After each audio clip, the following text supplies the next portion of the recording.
Yine cigiyim görsün ya Cay ile tanış ettim ben seni. Bir komnat Cay. Bak hadi yan kaydanın 5 umattır. Yönü Cay'ın şerttir o adır. Cay'ın birinci şerti maskeli öyle yaşamak.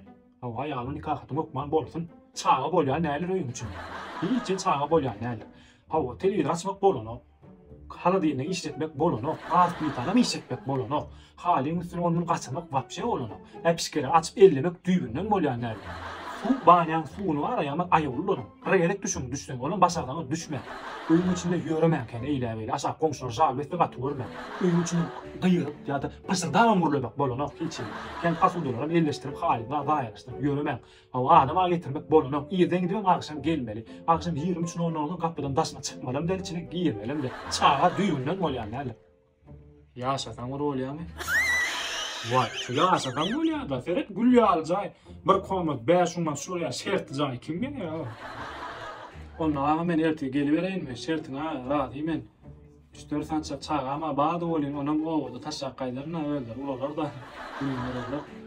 İyiden gidip akşam gelmeli orta bana işim şeyle ayağım giyeceksin ben. Tekstil işle de akşamdan iyiden için. O da olmayacak kordonla olmaz ayağım öldü bunu koyuyor da.